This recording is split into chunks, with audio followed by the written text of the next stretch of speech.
Les damos la bienvenida a esta entrevista virtual de la Escuela Ciencias de Comunicación Colectiva de la Universidad de Costa Rica. Somos estudiantes de periodismo y hoy recibimos al costarricense radicado en Londres, Sebastián Rodríguez, periodista especializado en la investigación de temas ambientales, quien nos compartirá su experiencia y varias herramientas de investigación. Con su autorización y de quienes participamos, esta actividad está siendo grabada para ser eventualmente compartida en plataformas estudiantiles. Le doy la palabra a Víctor Fernández, docente del curso Géneros Periodísticos. Muchas gracias, Ariana. Muchísimas gracias a Sebastián por darnos su tiempo y por brincarse la diferencia horaria para poder estar con nosotros desde Inglaterra, así como a la profesora Ani Pérez, que muy amablemente nos ayudó con toda la coordinación de este enlace. Y pues ojalá que este ratito que vamos a poder conversar con Sebastián, tener pues su experiencia, sus vivencias y que esto pues tenga pues un impacto positivo tanto para los estudiantes que hoy nos acompañan acá como para todas las personas que están también siguiendo remoto. Así que pues Sebastián, muchísimas gracias ahí por estar hoy aquí con nosotros. Muchas gracias por la invitación más bien y nada, encantado acá de compartir,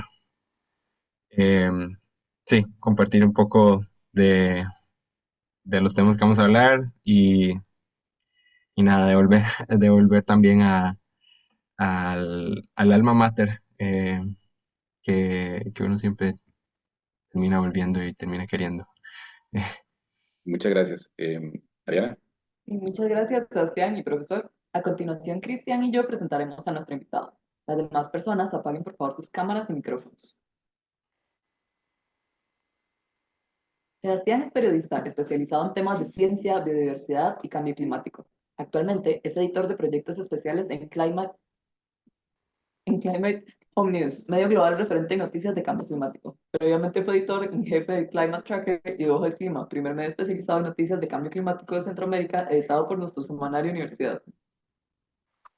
Sebastián ha publicado su trabajo en Mongabay, Reuters, DW, The Guardian, Diálogo Chino y Science Magazine. Fue galardonado con el premio Huella Jaguar de Periodismo Ambiental en 2019. Además, ha sido miembro de la Red LATAM de Jóvenes Periodistas, corresponsal de la Red Mexicana de Periodistas de Ciencia y FAU de la Federación Mundial de Periodistas de Ciencia, del Centro Internacional para Periodistas y de la Red Global de Periodismo Investigativo. Muchas gracias, Sebastián, y adelante. No, gracias por la introducción. Eh, no sé si empezamos de un solo, les comparto pantalla, no hay problema. Adelante. Ujú. Em, Aquí les comparto. Nada más me confirman si se ve bien, si vamos a ponerle en modo presentación. Hoy, nada, pues un poco de lo que les quería compartir eran pues herramientas de investigación periodística en temas ambientales, como lo mencionaron previamente. Tal vez para comenzar, les comparto eh, nada, un poco de como de dónde viene la iniciativa. Eh, yo, bueno, como mencionaron, actualmente soy o trabajo, digamos, como editor eh, de investigaciones en un medio especializado en temas de cambio climático que se llama Climate Home. Está basado en el Reino Unido, pero pues trabajamos con periodistas de todo el mundo. Eh, Trabajamos mucho con proyectos colaborativos, entonces implica nada, trabajar con otros medios en, pues, en todos los rincones del planeta, básicamente. Em, y nada, para, digamos, facilitar un poco esas alianzas, hemos también trabajado de cerca con la Red Global de Periodismo de Investigación, que es esta Global Investigative Journalism Network. Em, Nosotros somos, bueno, somos una organización miembro y nada, como digamos, como parte del ejercicio de formar parte de la red, también es em, un poco trabajar dentro de nuestros respectivos países, digamos, a las personas miembros, de, sí, pues tratar de dar un poco de herramientas a nivel de cada país, para, digamos, fomentar, digamos, este tipo de investigaciones, y pues por nuestro contexto de nuestra organización, investigaciones ambientales. Em, Algunos de los ejemplos que les voy a dar está en inglés. Traté de usar todos digamos, en su mayoría ejemplos en español, pero por cualquier cosa, nada, todo obviamente con su debida traducción, pero si alguno o alguna tiene alguna consulta, sí, por favor, háganmelo saber. Em, sí, antes pues de hablar pues específicamente del contexto periodístico, sí quería compartir un poco, digamos, em, pues que todos estuviéramos en la misma página pues, de qué hablamos cuando hablamos de la crisis climática, a qué nos estamos refiriendo y, y por qué nos interesa como periodistas. Estos se llaman, bueno, les llaman como como las líneas climáticas. Cada una representa un año, y entonces esto es como digamos, un promedio global, y representa la diferencia que hay entre digamos, toma un set de datos desde 1800 hasta el 2020, ponele, y saca un promedio de cuál fue la temperatura de todo ese set de datos. Y luego cada año representa la diferencia entre la temperatura de ese año específico y la temperatura promedio. Entonces, básicamente lo que muestra es que hace, eh, ponerle 150 años, la mayoría de los años estaban por debajo del promedio. Eh, pues incluso se percibe incluso más frío. Eh, y justo en los últimos 20 años, básicamente todos los años han sido por encima del promedio de temperatura. Y los últimos 10, digamos, han sido los años más cálidos en promedio de la historia moderna. Em, Eso a grandes rasgos em, tiene implicaciones muy fuertes, tiene implicaciones como las que hablábamos ahora a nivel de impactos climáticos, tiene implicaciones a nivel económico, porque hay que entonces buscar cómo resolver y cómo frenar este aumento de temperatura, em, pues eh, se refiere particularmente a transformaciones económicas. em, y pues despierta un montón de conversaciones en básicamente todos los sectores habidos y por haber. Entonces, pues digamos, un punto muy importante del cual partir es que este gráfico, digamos, de temperatura tiene un impacto en absolutamente todo lo que vayan a cubrir, les importe o no el cambio climático. Va a afectar los deportes, va a afectar eh, la cultura, va a afectar la economía, eh, y de alguna forma u otra es útil saber de qué forma va a afectar a cada sector y entender un poco por qué. De entrada, también es importante entender que este primer gráfico no es un fenómeno natural, sino que es pues causado por actividades humanas. Em, es primordialmente causado por la emisión de combustibles fósiles, que em, sí, pues cuando uno usa el carro, em, cuando uno, bueno, en la mayoría de los países del mundo es cuando uno usa electricidad también. En Costa Rica particularmente no es el caso, pero sí es la mayoría, pues el caso en la mayoría de los países del mundo. Eh, y otro punto muy importante del cual también partir es que esas emisiones no suceden de forma equitativa, no estamos todos contribuyendo por igual. Hay países que contribuyen bastante más y hay países que contribuyen prácticamente nada, pero reciben los peores impactos. Costa Rica es uno de esos países. Entonces, eh, un punto que tal vez no se trata mucho en la discusión nacional es verlo desde un lente un poco más amplio y entender pues que el país está recibiendo todos estos impactos en un contexto en el que no causamos esta crisis climática, sino que es más bien la consecuencia de las emisiones de otros países. Esto es un ejemplo digamos, es un gráfico muy útil que muestra un poco eso. A nivel histórico, Estados Unidos es el mayor emisor, y esto, bueno, este es el toma de referencia un año muy viejo, pero ahora pues China es el segundo emisor más grande a nivel histórico.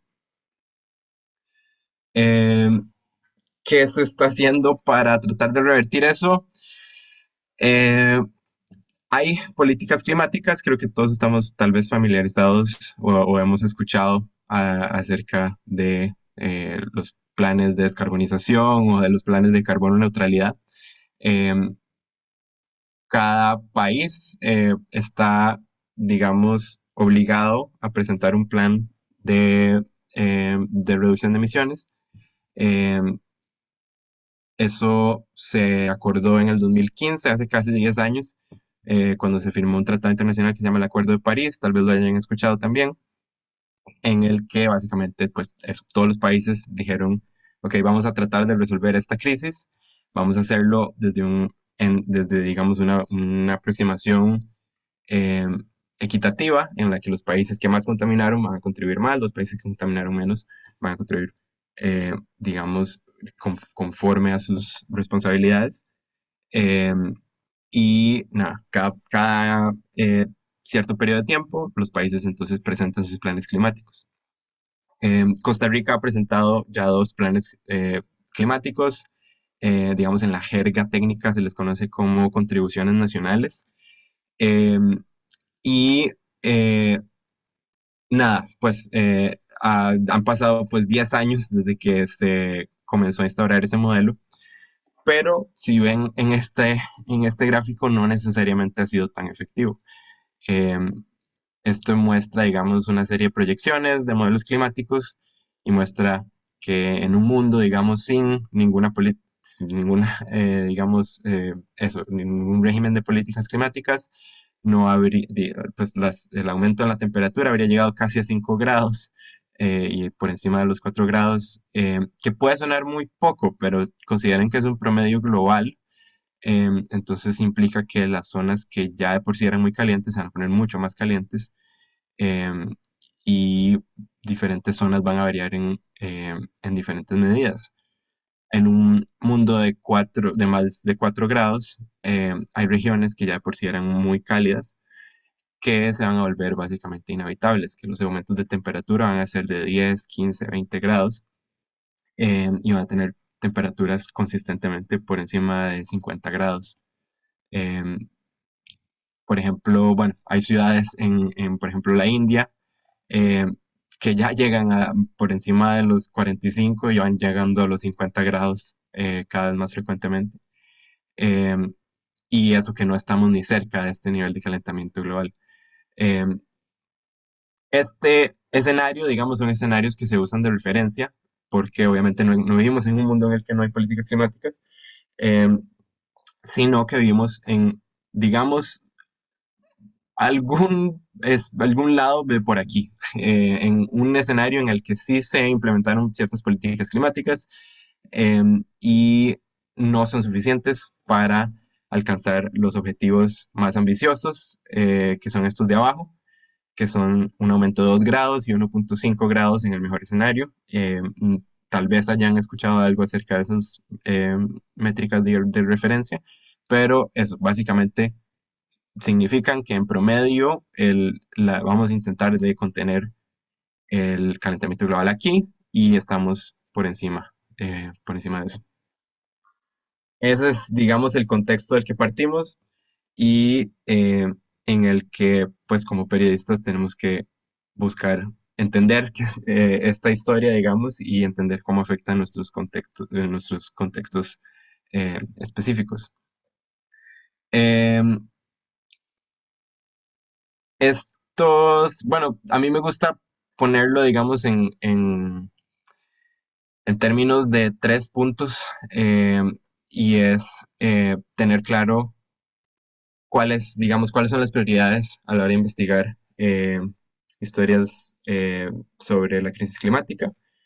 Y es particularmente en investigaciones periodísticas, tener claro cuál rol tienen las personas involucradas, cuáles son los actores, cuáles son las personas más vulnerables, y cuáles son los impactos que enfrentan.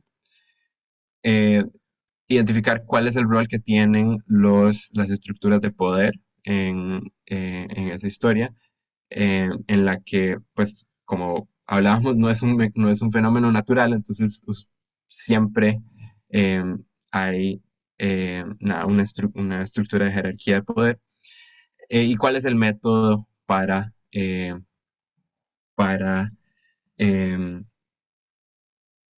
para lograr, digamos, llegar a las conclusiones de la investigación.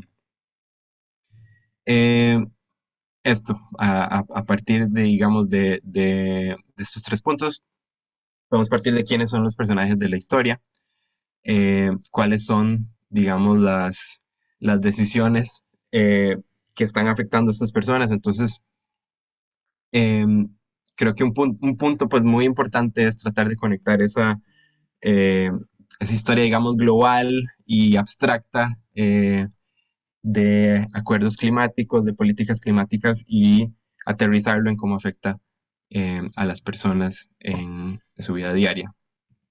Ese es el verdadero reto. Entonces, para ilustrarlo un poco, les cuento una anécdota. Em, Esto es una foto de 2017, creo.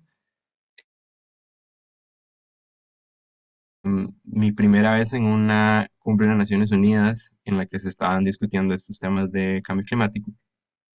Y nada, pues andábamos en un grupo, no sé, no tan grande como, no, un grupo de periodistas no tan grande como los que hay ahora, pero sí, digamos, numeroso, todos persiguiendo a los ministros y diplomáticos de alto nivel de esta mesa, que son, pues, como verán, todas las personas que están en traje, además hombres, todos. eh, y andábamos todos tratando de perseguir a los ministros de cada país. En esa mesa habían por lo menos 3 ministros de diferentes países anunciando una iniciativa.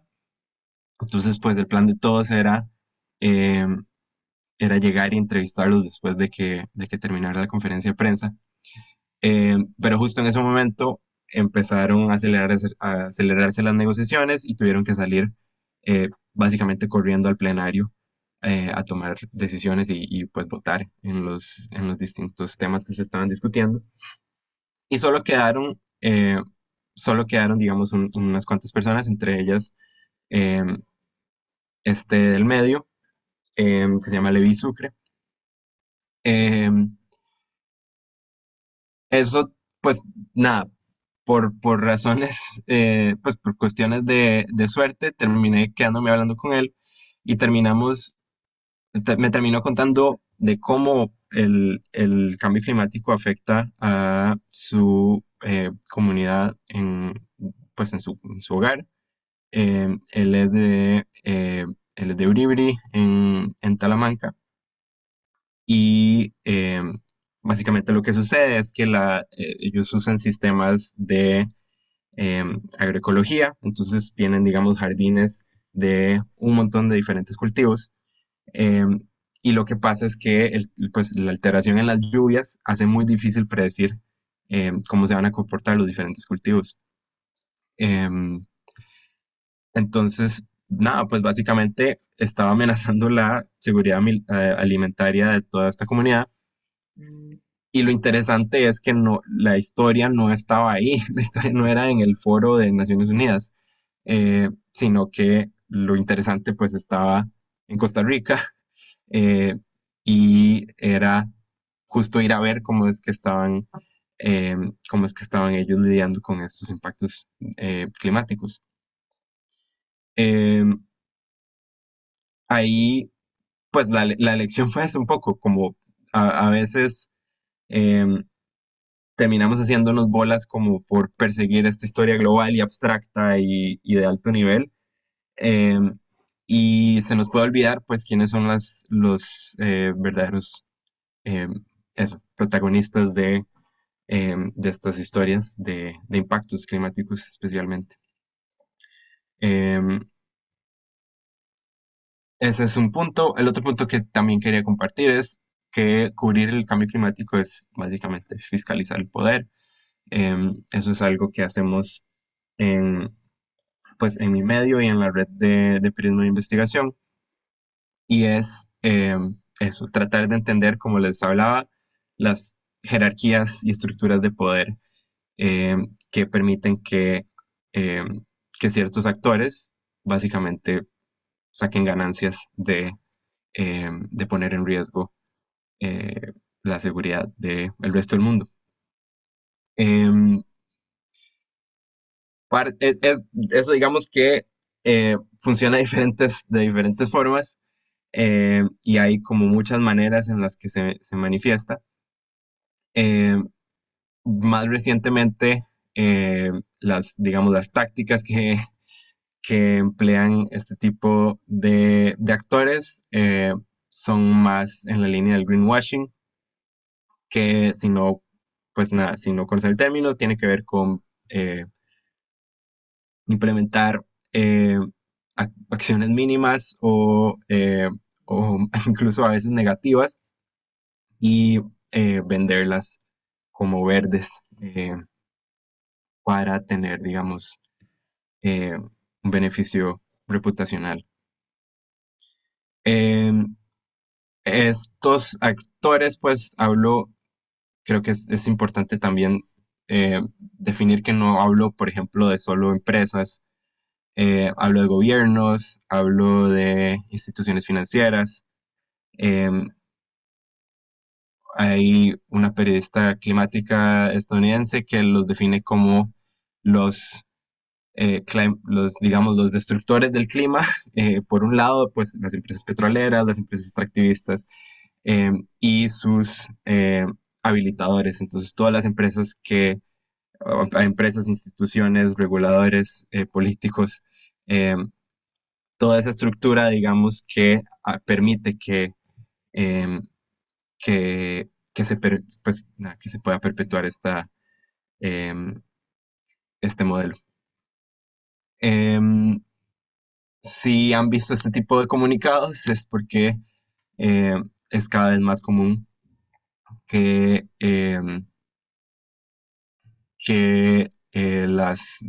pues, que surjan iniciativas de alianzas o digamos, eh, compromisos para reducir emisiones o encaminarse en la línea de reducir emisiones. A veces son bastante más laxos de lo que a uno le gustaría. Pero nada, básicamente, al menos nuestro enfoque desde el medio en el que estoy ha sido básicamente tratar de fiscalizar un poco esa, esa emergencia, digamos, eh, de actores tratando de eh, mejorar su reputación sin tomar acciones reales. Eh, bueno, luego les voy a compartir la presentación, pero sí les quería dejar estos recursos que son de la red. Esta es las siglas, digamos, en inglés, de la red de periodismo de investigación. Y tienen, bueno, todos están en español, y tienen nada, recursos muy útiles.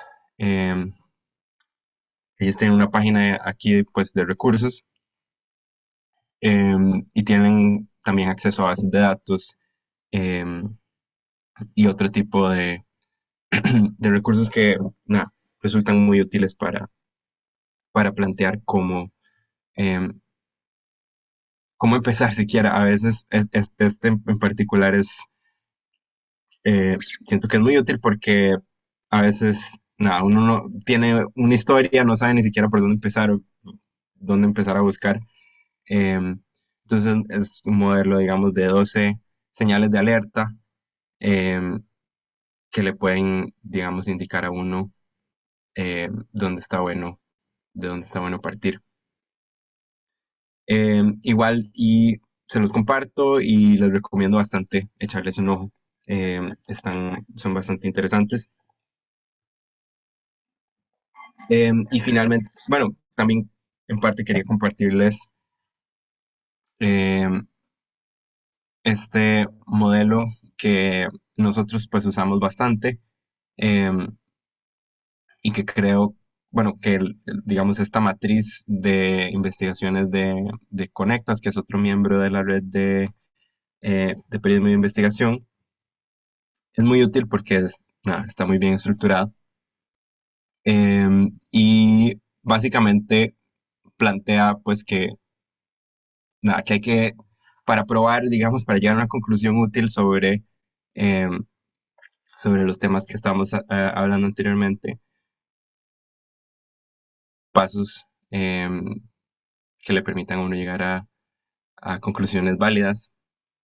Em, Partir, por ejemplo, que un tema no es necesariamente la historia, o sea, yo puedo querer investigar l- la pesca ilegal, pero eso no significa que necesariamente tenga una historia sobre pesca ilegal. Si llego a donde una editora a proponerle que quiere investigar pesca ilegal, me va a decir, ok, ¿qué con eso? Em, Usualmente bueno, un poco lo que les compartía con este otro recurso, es útil partir de un antecedente, una señal de alerta. Em, Nosotros, por ejemplo, lo hemos hecho, pues dentro del medio está estructurado una división para noticias y otra unidad, digamos, de investigación. Y muchas veces nuestras investigaciones empiezan a partir de una noticia que leímos de uno de nuestros colegas. Em, entonces, nada, pues es útil estar viendo noticias, estar viendo, pues estar siguiendo organizaciones em, o temas que a uno le vaya interesando y un poco interrogar los textos que uno va leyendo, hacerse preguntas de, ok, si esta empresa está haciendo esto, ¿cuál es la razón o cuáles son los sistemas habilitadores de los que hablábamos que permiten que esa empresa haga esto? Si un gobierno está prometiendo hacer más y está fallando, por qué es que eso se puede? ¿Cuáles son los actores que están terminando afectados por estas decisiones? Em, y nada, esto es usualmente siempre un buen punto de partida. Tal vez no partir de cero o no partir completamente en blanco, solo diciendo quiero investigar la pesca ilegal, sino nada, pues ponerse a investigar cuál es un buen punto de partida, qué ha estado pasando sobre pesca ilegal, cuáles son las últimas regulaciones o los últimos casos interesantes que han salido. Plantear una hipótesis eh, sobre qué pudo o cuál puede ser una conclusión a las preguntas que me estoy haciendo.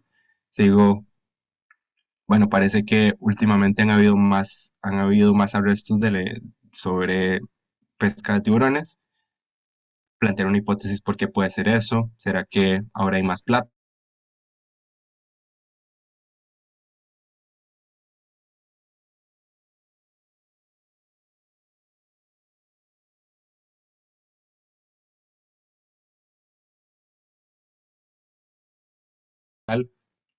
Em,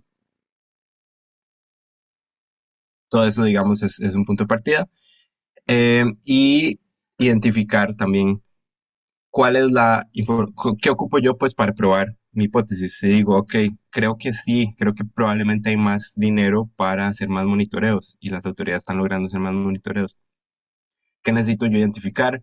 Tal vez es revisar presupuestos, tal vez solo necesito datos, tal vez es ir a hacer entrevistas a esta persona, identificar cuáles son las fuentes, digamos, que me van a dar en el clavo con esta hipótesis. Y es bueno siempre tener como un punto de y cuál es la prueba mínima que ocupo, em, porque a veces uno se va por la tangente o termina investigando mil cosas y termina con un montón de información, pero la prueba mínima que ocupaba no la tenés. Y eso me ha pasado y se me han caído historias justo por no tener, digamos, esa fuente clave que ocupaba o ese dato clave. Em, y pues nada, esto es, digamos, como el modelo que ellos estructuran. Nosotros lo usamos bastante porque es muy útil. Les dejo el link aquí, uno lo puede descargar y tienen pues un montón de indicadores más. Esto es obviamente como una versión simplificada, pero em, nada, creo que es muy útil para entender, digamos, cuáles son los pasos que usualmente uno seguiría.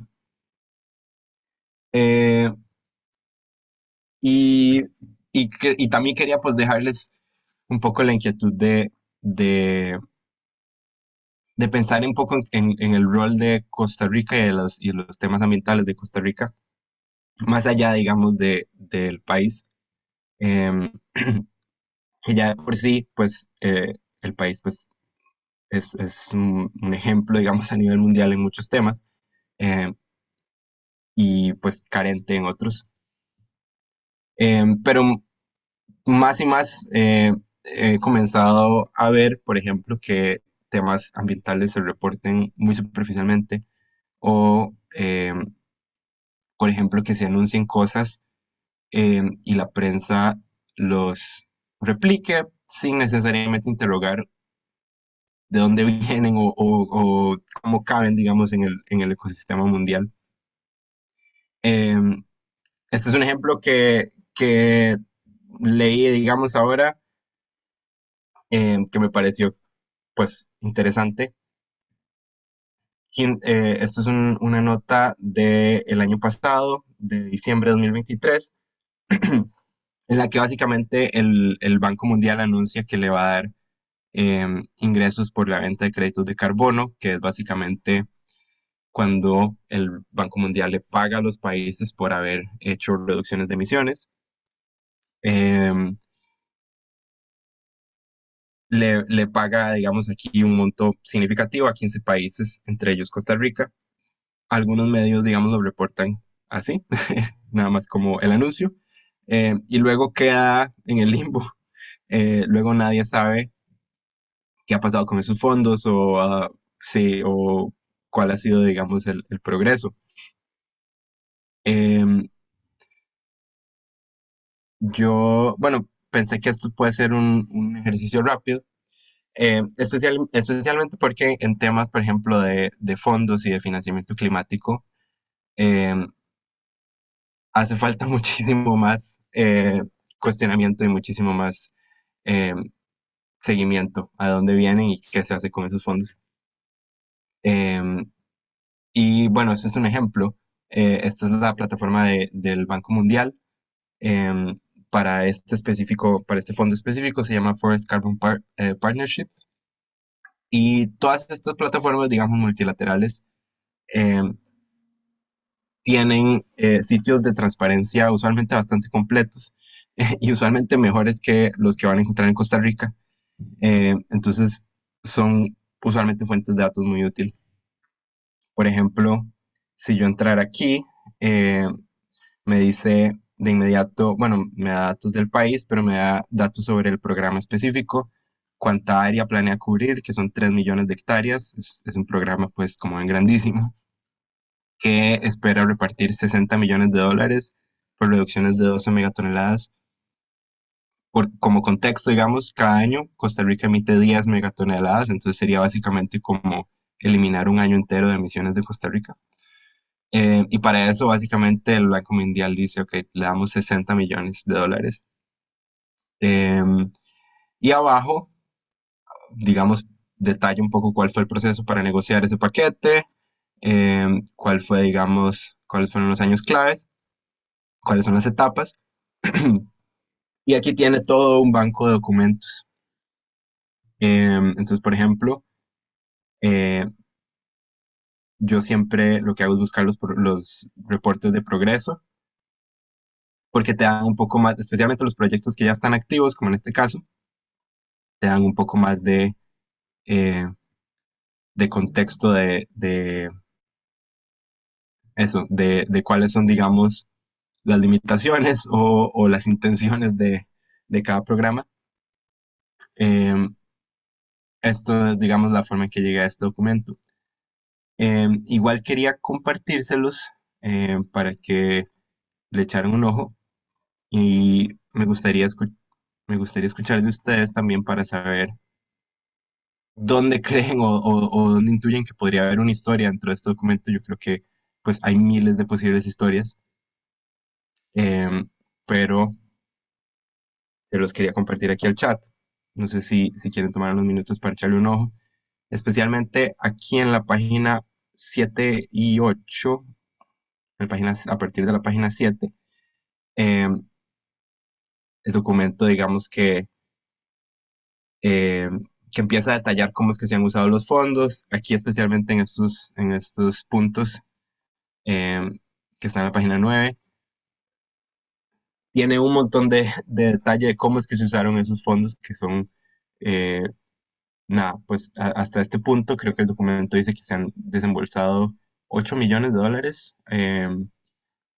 que igual es bastante plata y es manejada por una institución que se llama el Fondo Nacional de Financiamiento Forestal, que es parte del MINAE. em, y entonces detalla un poco cómo es que se han usado. em, entonces no sé si les parece tomar eh, unos 5 minutos para que le echen un ojo y me digan qué les llama la atención o dónde piensan que podría haber una pregunta de investigación o si tienen alguna hipótesis al respecto de alguno de estos puntos. Hola, Seba, soy Ani Pérez. Mientras el estudiantado hace la tarea que les pusiste, recuerdo que hace, no sé, unas cuantas semanas, el ministro del ramo anunció que se había hecho un estudio para una nueva redistribución de los bonos forestales, que es como la política nacional que mejor rédito le ha dado al país a nivel internacional. No sé si has podido dar seguimiento a eso, porque hay algunas personas que dicen que dentro de los cambios está digamos, el área. Entonces, el ministerio dice que ahora es más equitativo que la versión anterior. Sin embargo, la Mm, gente que estaba recibiendo bonos ha empezado a recibir menos. Y si ese tipo de prácticas de bono forestal es realmente una gran política, una cosa muy positiva del país, o es algo recurrente en todos los países y que por ahí no, digamos, no se va a lograr este mucho rédito. ¿Qué te ujú. parece mientras el estudiantado termina la tarea? Claro, no, pues hay que partir de que es uno de los programas más exitosos de Costa Rica, eso es cierto en términos forestales. Em, y es además uno de los programas más viejos de bonos forestales del mundo en general. El país fue uno de los primeros, digamos, países piloto donde se implementó un mecanismo de estos a nivel nacional, que empezó en los 90 con la ley forestal, si no me equivoco, el 95, em, y lleva ya más de, pues ya para 30 años de existir. Y cuando empezó era muy distinto a, sobre todo el mercado de bonos forestales a nivel mundial era muy distinto a lo que es ahorita. Em, Cuando empezó no había la demanda por bonos forestales que hay ahorita, especialmente de corporaciones. Em, en particular de corporaciones, no necesariamente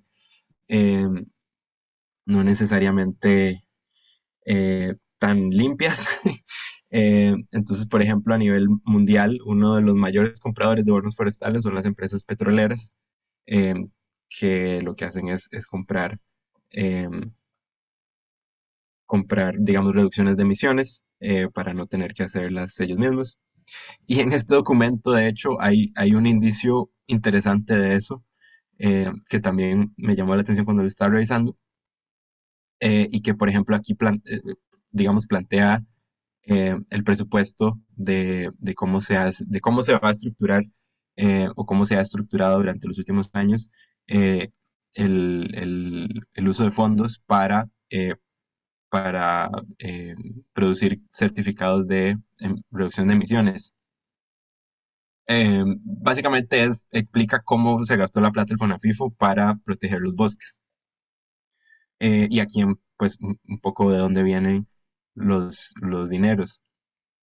Una buena parte, por ejemplo, viene del Fondo Verde del Clima, que es una institución financiera muy grande. Otra buena parte viene del Banco Mundial. Esta es una coalición que se llama LIF, que eh, que es liderada por Noruega. El Fondo de Carbono, que es uno, bueno, que es justamente este que estamos viendo. Y un mecanismo que se llama Corsia, que es el mayor, es la mayor fuente de ingresos de FONAFIFO, y especialmente a partir de 2022. Corsia es el mecanismo que usan las aerolíneas para reducir emisiones. Entonces, cada vez que uno compra un vuelo, no sé si lo habrán visto, le da a uno la opción de comprar bonos de carbono para reducir su huella. Entonces, básicamente eso, ¿de dónde viene? Es, pues, en buena parte de los bosques de Costa Rica. Eh, y incluso, bueno, si uno ya empieza a interrogar un poco qué significan estos datos y empieza a hacer preguntas, puede incluso localizar dónde es que están los proyectos específicos, de qué aerolínea, y quién retiró esos bonos. Eh, Eso, digamos, que da un indicio un poco de cómo ha cambiado ese mercado, eh, y de que la demanda que existe ahorita no necesariamente es una solución em, a reducir emisiones, sino pues una forma de ayudar a limpiar a empresas eh, más contaminantes.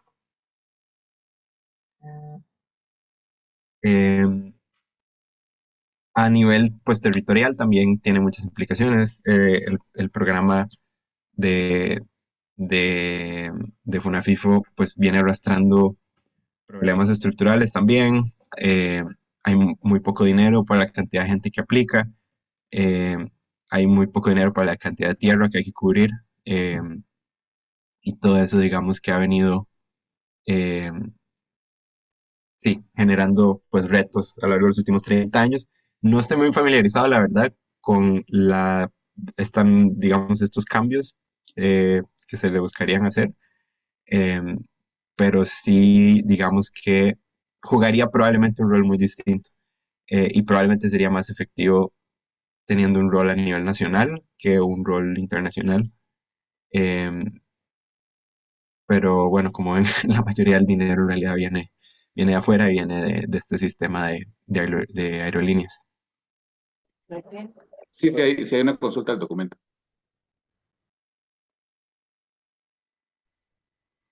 Listo. Ok. Bueno, yo noté un poco interesante el punto donde se habla de las poblaciones indígenas y tal vez mi pregunta con eso sería como, ¿qué tan representativas son como estas consultas, digamos, de cuánto es el porcentaje de la población que se abarca? Mm, Eso es muy importante. ¿Cuál es la calidad también de las preguntas? ¿Cuál es la calidad cuál es el seguimiento que se les hizo? ¿Hace cuánto se hizo esa consulta? Si se hizo, ¿qué evidencia hay? Eh, Eso es un buen tema.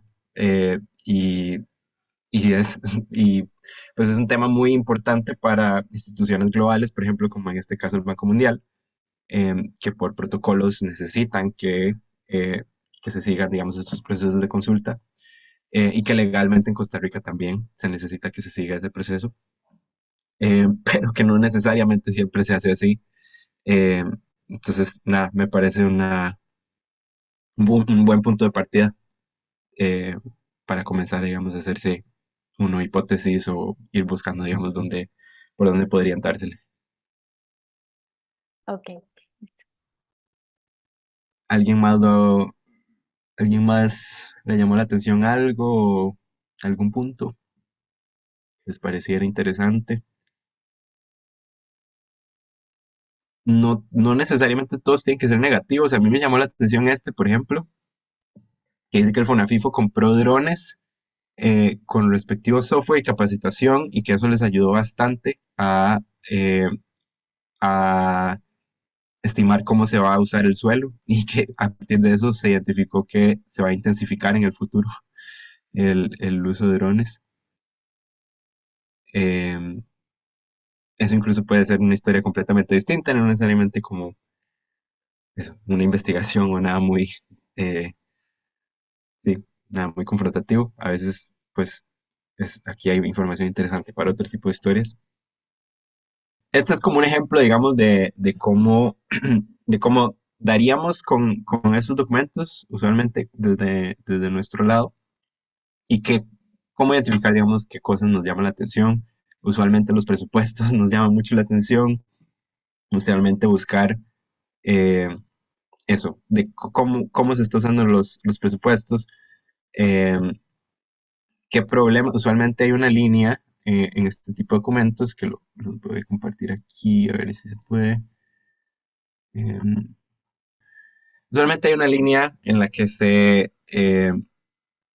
consulta sobre cuáles retos o limitaciones ha tenido el proyecto.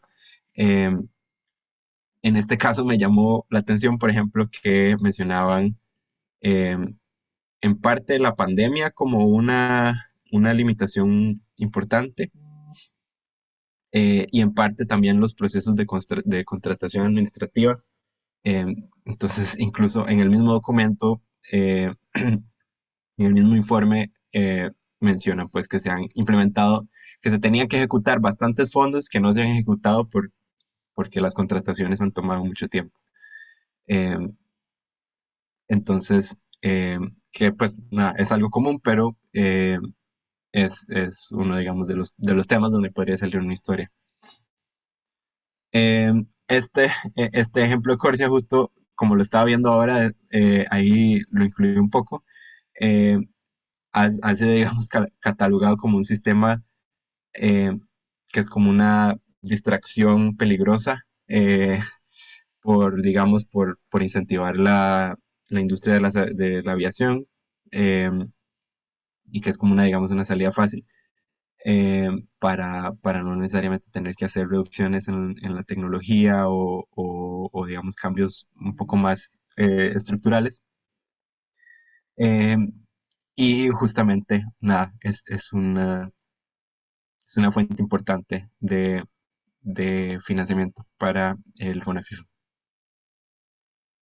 Eh, Como les decía, bueno, ahorita muy interesante echarle un ojo al tema del greenwashing y cómo, digamos, eso, gobiernos, empresas, eh, instituciones, digamos, tratan de eh, lavar la cara un poco de sus impactos climáticos.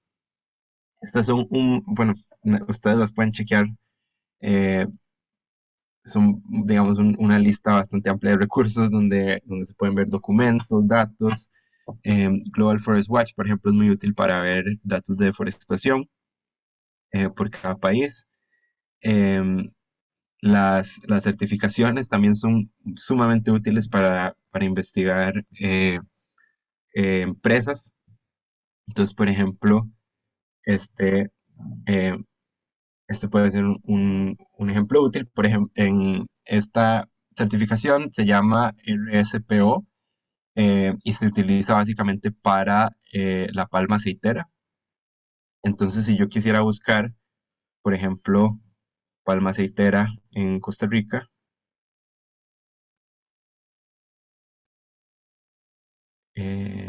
acá. podría ver cuáles son las empresas que están registradas con esta certificación.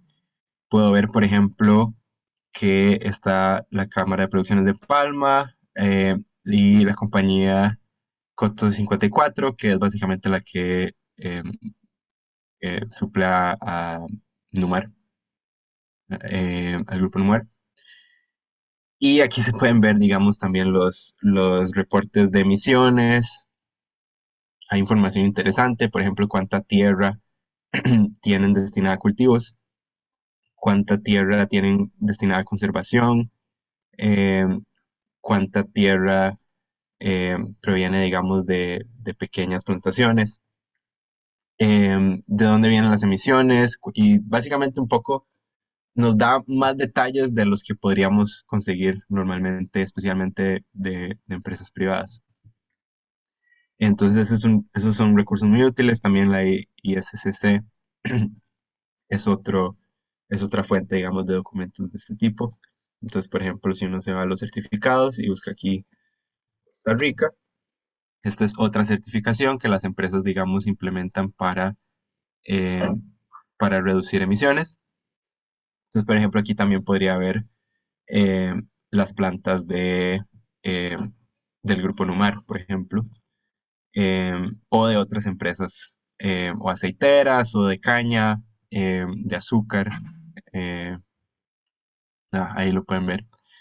Eh, Todo eso tiene datos muy interesantes y son, suelen ser muy útiles, especialmente para investigar empresas privadas que suelen ser complicadas de investigar, pues los gobiernos, pues normalmente, especialmente en Costa Rica, uno tiene acceso a peticiones de información pública, eh, que si bien no siempre es tan fácil de accesar a datos públicos, eh, hay un régimen legal que le permite a uno tratar de accesarlos, mientras que investigar empresas privadas pues, suele ser más complicado. Esa es una forma que nosotros usamos, digamos, eh, para tratar de sacarle la vuelta a eso. Otra forma que utilizamos y que últimamente, digamos, es un recurso de investigación bastante popular, es el uso de imágenes satelitales. Eh, Estas hay, digamos, dos cosas que uno tiene que tener en cuenta. Tiene que tener en cuenta de dónde voy a sacar las imágenes, o sea, de qué satélites específicamente, y para qué las quiero. Entonces, aquí hay como una descripción de, digamos, los diferentes tipos de satélites. Este es uno de la NASA que se llama Landsat. Sentinel creo que es de la Unión Europea. Y estos son satélites privados que tienen mucho mejor resolución. Em, Entonces, uno tiene que saber un poco para qué lo quiere. Si lo quiero ver para zonas muy pequeñas, muy detalladas, tal vez un satélite privado es más fácil.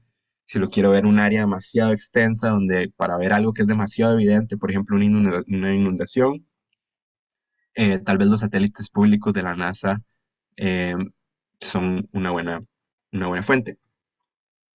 Y aquí hay algunas plataformas donde se pueden analizar esos. Básicamente uno lo que hace es extraer las imágenes y analizarlas eh, con estos programas. Aquí les voy a dar un ejemplo que hicimos hace un par de años, eh, que básicamente lo que hicimos fue eso, extraer imágenes satelitales para analizar cómo una sequía eh, estaba impactando básicamente todo el hemisferio norte. O sea, era un asunto muy peculiar porque era en varios países de regiones muy eh, distintas, pero todas estaban teniendo estos mismos problemas. Entonces, por ejemplo, este lo extrajimos eh, con Landsat, que es de la NASA, y era un lago tan grande en China que era imposible no ver el cambio. Entonces, aquí pueden ver, por ejemplo, completamente seco, completamente lleno. Esto es en 2021 y 2022. Lo que hicimos fue analizar imágenes el mismo día, el mismo mes. eh, y el cambio, digamos, es dramático. En 2022 la sequía fue muy fuerte. Y así fue, digamos, el caso en otros lados. En este caso era, por ejemplo, una ciudad muy específica donde ocupábamos una mejor resolución. Entonces lo que hicimos fue sacarlos de esta plataforma que se llama Planet. Ellos son una empresa privada, pero uno como periodista les puede solicitar ciertas imágenes y ellos colaboran usualmente, son bastante eh, responsivos. Entonces, esto igual, el 2021, el mismo día, 2022, se ve el cambio dramático en la sequía. Esto es una zona, digamos, mucho más pequeña que la primera, entonces ocupábamos una mejor resolución. Eh, esta también, esto es en Alemania, era igual el mismo agosto 2021, 2022, el mismo día. Eh, y este es el río Rin en la ciudad de Düsseldorf. Y básicamente aquí, lo sacamos de imagen porque lo que pasó es que los barcos, por aquí transita mucho comercio marítimo, y lo que pasó es que los barcos se comenzaron a quedar pegados, especialmente sobre este lado. Incluso si uno lo miraba con mucho zoom, se podían ver algunos barcos.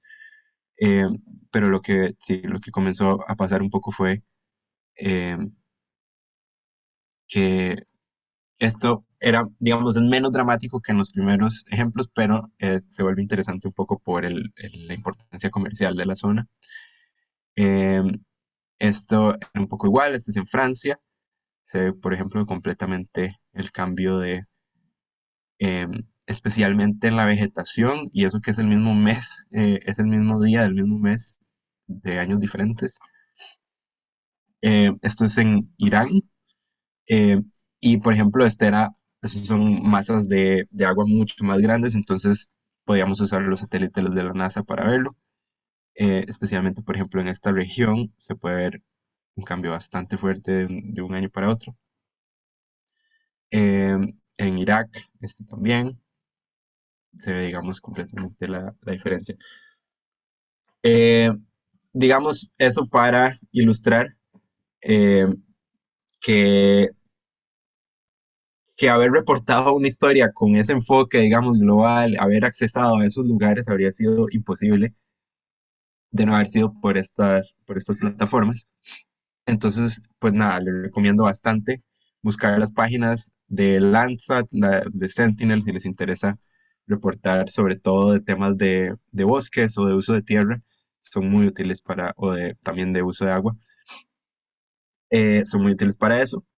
Y el país tiene otros sistemas de datos geográficos que también son muy útiles.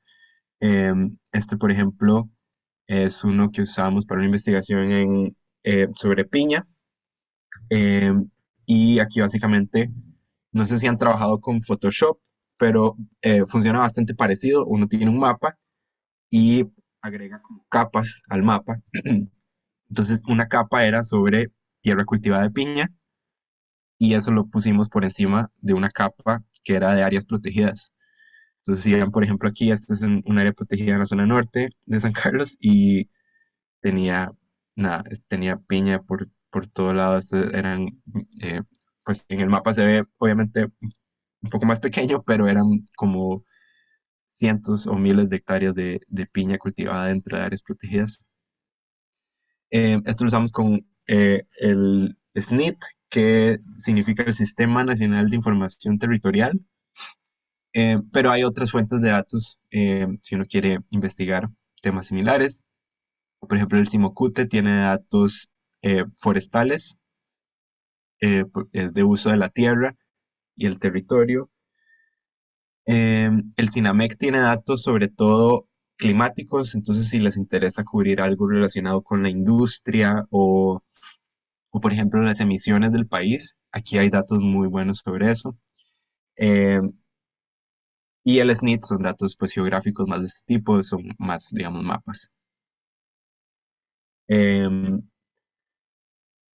También en esto no estoy del todo experto ni lo he utilizado, pero sí quería dejarles la inquietud de que pues existe y que también está en tendencia, especialmente en los últimos 2 años, que es el uso de inteligencia artificial para para llevar, digamos, esa herramienta de las imágenes satelitales, llevarla, digamos, a un extremo eh, todavía mayor.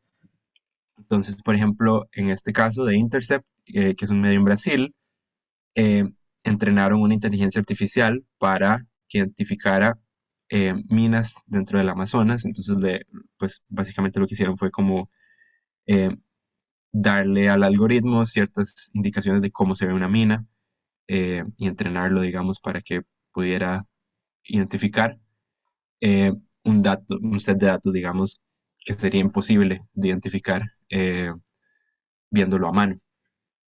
Eh, y básicamente lo que pudieron ver fueron cientos de imágenes donde identificaron un montón de minas ilegales que aparecían en los satélites, pero que habrían sido imposibles de procesar uno solo, digamos, en el cuarto, nada más recortando imágenes.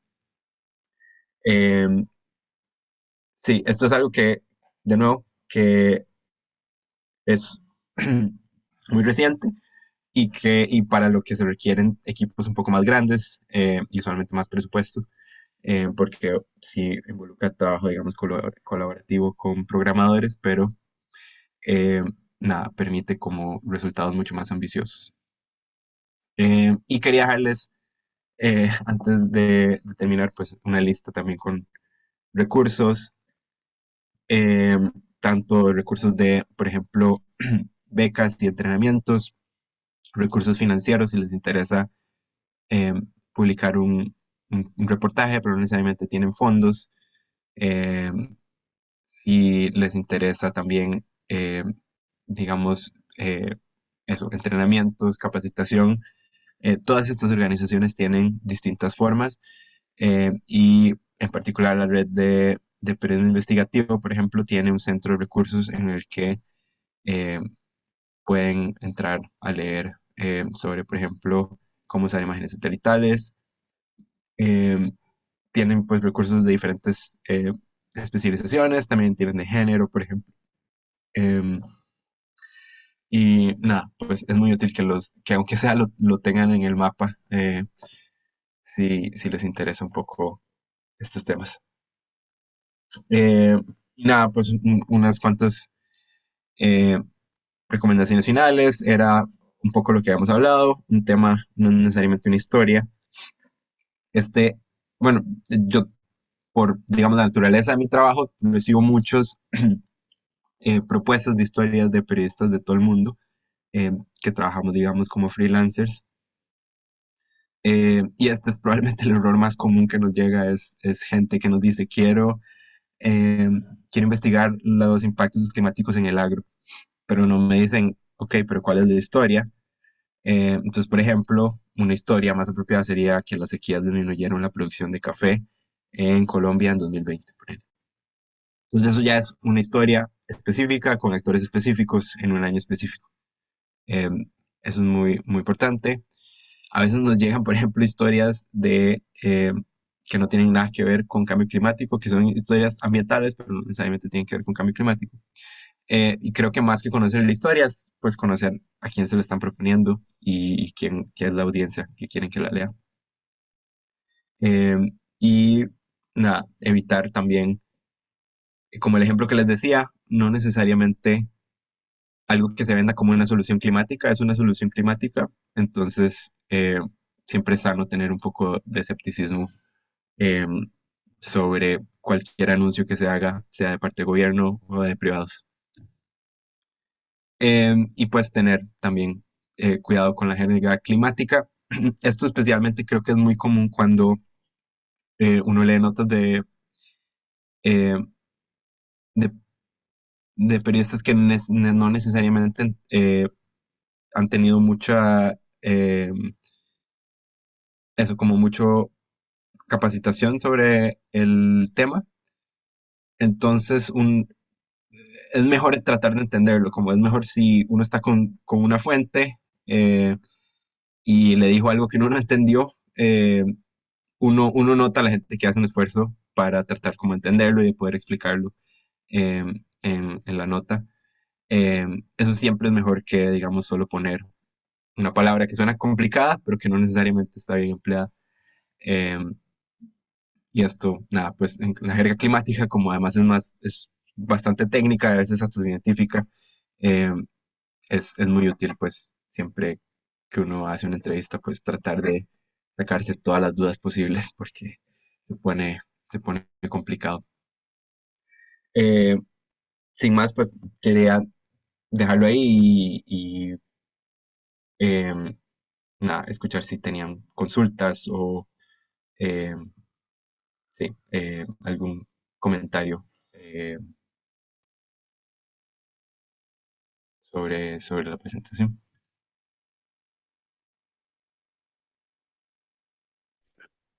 Muchas gracias a Sebastián por su presentación. A continuación haremos una ronda de preguntas usando la siguiente dinámica. Cada persona estudiante entra con cámara y micrófono encendido, hará su pregunta y esperará la respuesta de Sebastián. La primera pregunta la hará Tracy Rodríguez. Mi pregunta iría más por el lado de cómo como comunicadores hacemos para llevar estas investigaciones a las personas que les resulten llamativas y pues ahora lo que mencionabas al final, ¿verdad? Que también puedan ser entendibles en el contexto en el que se comuniquen. Ujú. Sí, bueno, ese es el eterno reto, tratar de encontrar la forma, digamos, de balancear un tema que es muy técnico con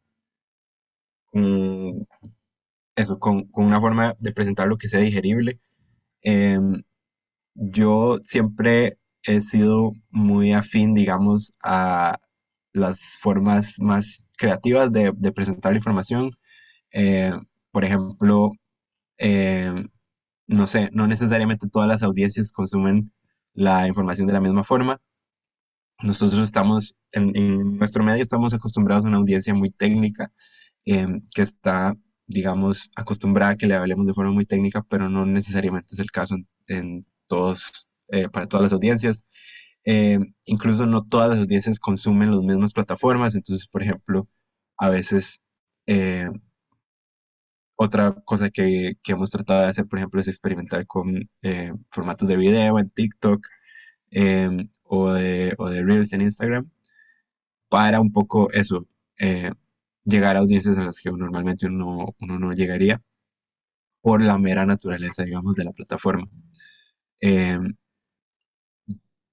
yo siempre he pensado, bueno, obviamente depende de cada medio, eh, nada, que usar el lenguaje sencillo, directo, eh, y cuando está bien empleado se demuestra que él o la periodista pues entienden eh, de qué están hablando. Si estuvieran usando un lenguaje muy complicado, uno ve que eh, no necesariamente es el caso, pero creo que si uno puede explicarlo en palabras simples es porque uno lo entiende. Muchas gracias. Bueno, Sebastián, mi pregunta es sobre el reportear para este tipo de temas. Digamos, ¿cuál es el proceso cuando encontrás alguna dificultad por parte de las fuentes, ya sean empresas o estos actores con poder que mencionabas anteriormente? Sí. Pues sí, eso me ha pasado como reportero, me ha pasado como editor, y siempre, pues es un riesgo que uno, siempre que parte una historia o un proyecto, pues tiene que tener claro cuáles son las posibles limitaciones. Em, por la naturaleza del medio en el que estoy, hemos tenido que trabajar historias en regiones bastante complicadas. Por ejemplo, tuvimos que hacer una historia sobre petróleo y gas en Egipto, en la que la periodista nos tuvo que decir, no puedo poner mi nombre en esto porque eh, es un riesgo para mi seguridad. Tuvimos que publicar con un seudónimo, por ejemplo. Hemos tenido historias, por ejemplo, en las que sabemos de entrada que no vamos a poder ir al campo, en las que, por ejemplo, contratamos a un periodista eh, como freelancer, eh, pero que sabemos que va a ser imposible enviar, enviar a cualquier persona al campo. Eh, entonces, creo que lo más sabio digamos, el approach que tratamos de implementar es un poco pensar cuáles van a ser, anticiparnos un poco de esos riesgos. Em, que, que en parte en algunos casos, pues uno ya sabe. Uno ya sabe que, por ejemplo, investigar conflictos con poblaciones indígenas eh, es un tema que podría poner en riesgo no solo a uno como periodista, sino a las fuentes. Eh, Uno sabe también, pues, que reportar em, sobre ciertas empresas o ciertos actores puede tener una repercusión eh, a nivel de que, nada, digamos, legal una vez que lo publicas. Entonces creo que lo más sabio es anticiparse a esos riesgos y la forma en que nosotros lo hemos trabajado eh, es aliarnos con organizaciones que trabajan con periodistas. Eh, hay muchas y en nuestro caso han sido de mucha ayuda, especialmente en situaciones donde tratamos de anticiparnos a los riesgos, pero aún así salen riesgos que no anticipamos. Entonces, en esos casos hemos recibido mucha ayuda. Por ejemplo, hay organizaciones, hay una que se llama, por ejemplo, Free Press Unlimited, em, que la paso ahí al chat. Es una organización, por ejemplo, de abogados que trabajan con periodistas que son pues, amenazados o que están bajo amenaza, digamos, de estas leyes de difamación. Em, y sí, creo que al final lo que nos han dicho todas estas organizaciones después, digamos, de que hemos tenido eh, incidentes de ese tipo en el que busquen alguna repercusión legal, digamos, los involucrados en las historias, eh, es que lo que más a uno lo protege aquí en Costa Rica y en cualquier legislación es eh, la rigurosidad que haya tenido tu trabajo como periodista. Si, mm, si no chequeaste dos veces todas todas las oraciones que están en esa historia, todos los datos, eh, se vuelve una historia más riesgosa de publicar. Incluso si estás trabajando como freelancer todavía es más riesgoso porque se vuelve riesgoso incluso para vos a nivel personal. Entonces, eh, sí, mi recomendación, pues eso sería tomar la rigurosidad no solo como un valor periodístico, sino como también una protección casi que, casi que personal. Muchas gracias. Gracias.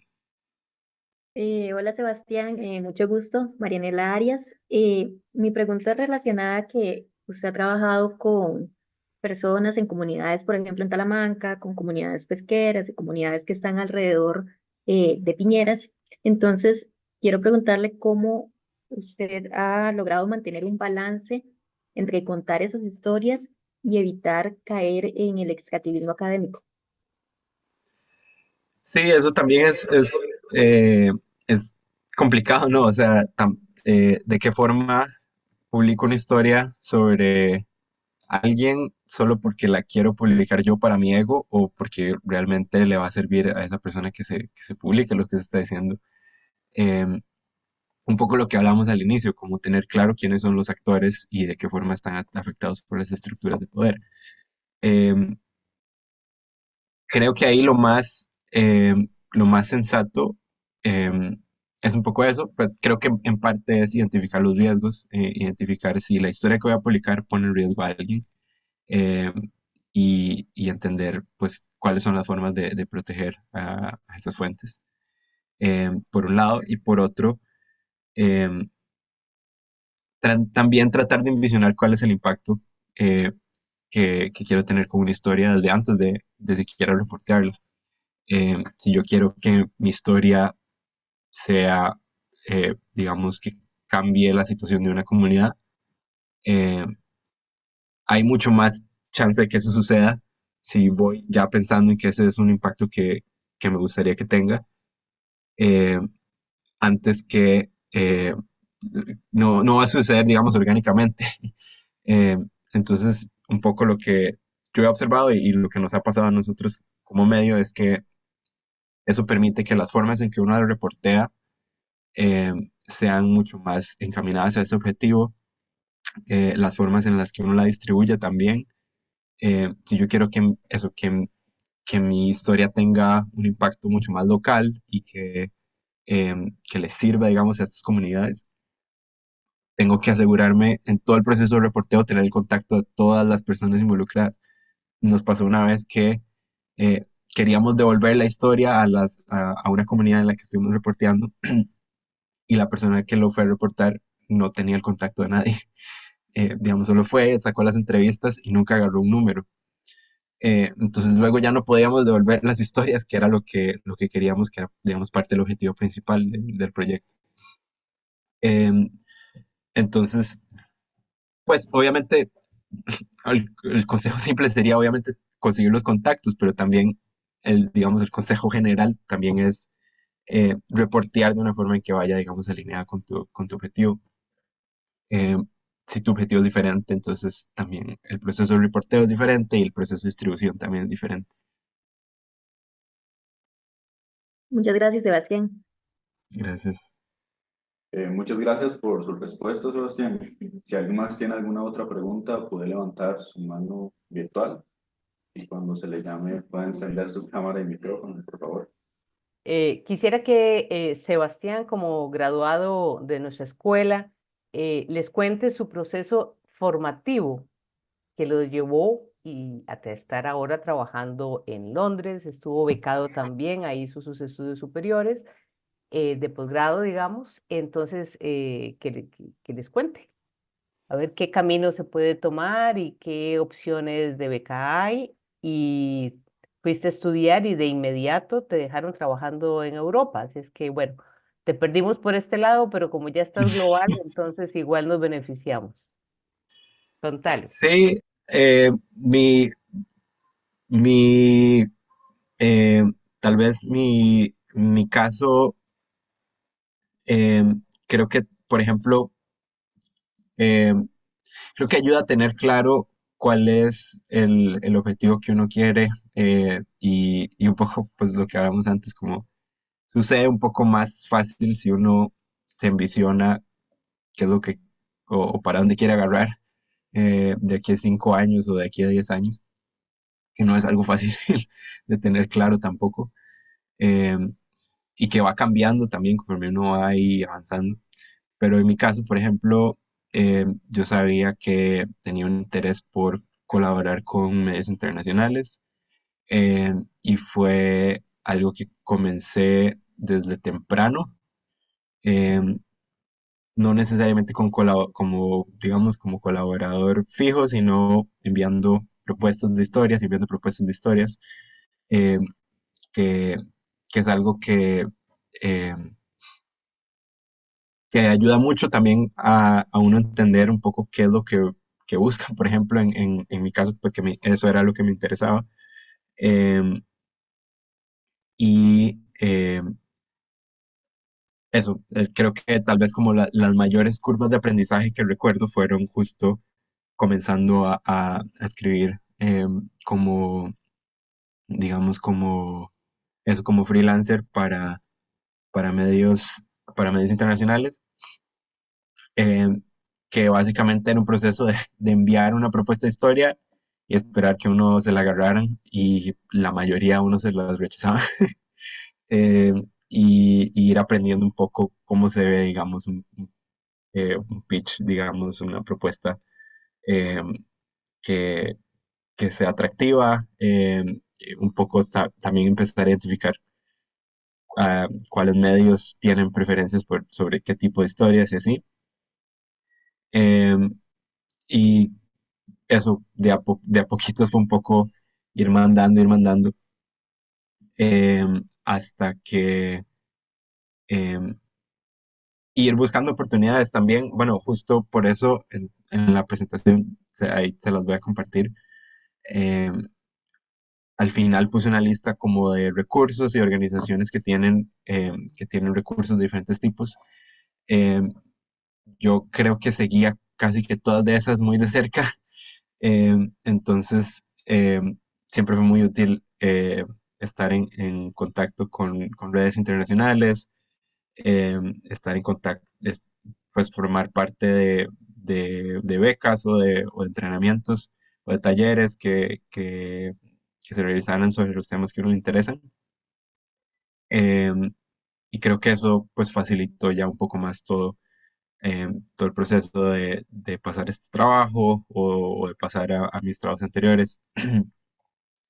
Em, pero sí, tal vez recomendaría no necesariamente, pues, no tener miedo a enviar una propuesta de historia a un medio que uno piense como, wow, no, está difícil. Em, Porque la verdad no hay ninguna, em, como les digo, no hay ningún como lado malo, o sea, si uno lo patean, uno queda igual que como estaba. Pero pues si uno logra, eh, si uno logra eh, que le agarren a uno una historia, eso es se vuelve un proceso de aprendizaje em, bastante grande. Em, y pues en mi caso, que lo que me interesaba, como les dije, era el temas internacionales, creo que ayuda mucho también estar en contacto con periodistas de afuera, es tener un entendimiento, digamos, de, de cómo llegarle un poco a eso, eh, y no tener miedo a preguntar ni a mandar ideas ni a escribir correos. Sí, perder un poco la pena y de restringirse uno mismo, creo, es, eh, es al menos en mi caso como, em, sí, como se fueron como dando las cosas. Muchas gracias. Gracias. Si lo desean, pueden encender sus cámaras para despedir a nuestro invitado, por favor.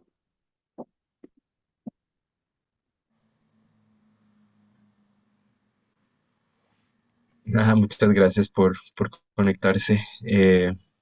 Y nada, espero que haya sido, aunque sea un poquito útil para alguien. Y nada, les comparto toda esa lista de recursos eh, para que si en algún momento los llegan a necesitar, eh, los puedan tener ahí a la mano. Muchas gracias a Sebastián Rodríguez por este generoso intercambio sobre su labor como investigador de temas ambientales. ¿Desea hacer otro comentario de cierre? Eh, no, eso, nada, que muchas gracias de nuevo y cualquier consulta o sí, cualquier cosa que necesiten, también siéntanse libres de escribirme. Eh, mi, mi correo es este, se los dejo en el chat. Eh, y nada, para cualquier consulta o cualquier apoyo que necesiten, yo encantado. Muy bien, entonces esto ha sido una entrevista colectiva de la Escuela de Ciencias de la Comunicación Colectiva de la Universidad de Costa Rica. Somos estudiantes del curso Géneros Periodísticos 2024. Muchas gracias.